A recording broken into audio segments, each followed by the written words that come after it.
السلام عليكم ورحمة الله تعالى وبركاته. أصحابتي qaaliga ah kusoo dhawaada channelkeena Amisha Kitchen.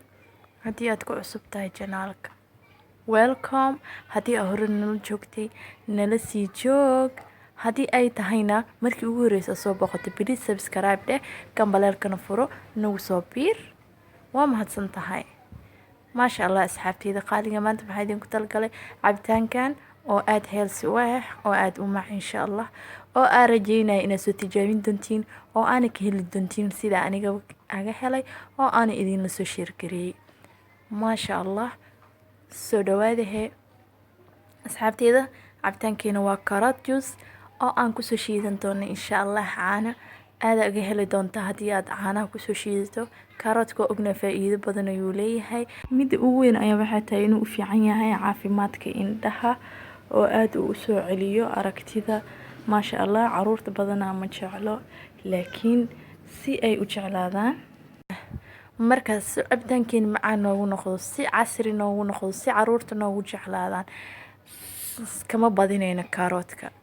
kaarood keligiisa waa loo shiidaa, caafimaad waaye, laakiinse markaa baraysid caruurta sidan ayaa ku habboon ama ku fiican. maasha allah.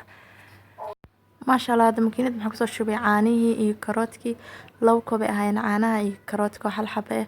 sidoo kale waxaa ku daray baraf hadda, waxaa ku daray haddana sokorta adiga intii adigaas jeceshahay ku darso. aniga hadda waxaa waaye 4 qaata camal. waa soo shiideynaa, si fiican oo soo shiideynaa maasha allah. maadaama oo karoodka oo ahayn sida cambaha kale wax jilcan uu ka adag yahay, wuxuu u baahan yahay waqti ka badan. waxyaabaha jilicsan mooska iyo camal ee cabitaanada laga soo sameeyo.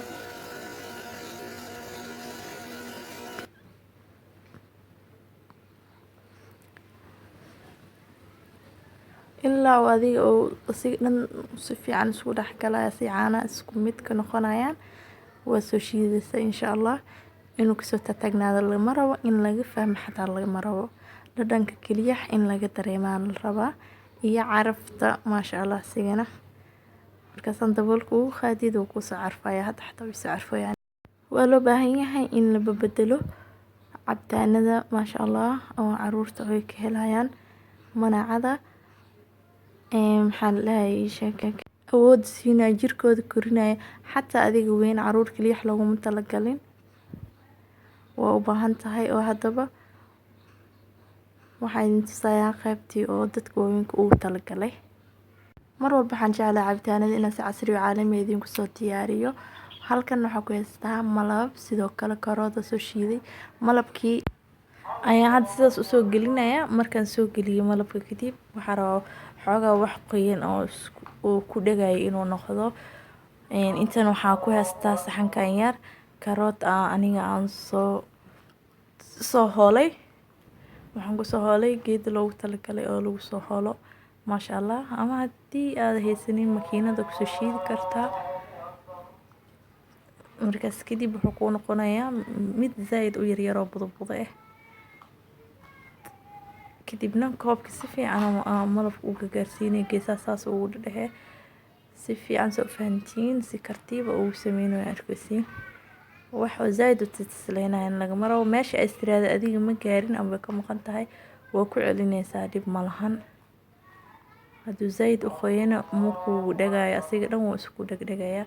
marka adiga wax ka tisleynaya inuusan noqonin malabka ama wax kale asoo soo marinay sida laga rabaa. malab kaliya ma isticmaali kartid, waxyaabo badan oo isticmaali kartaa.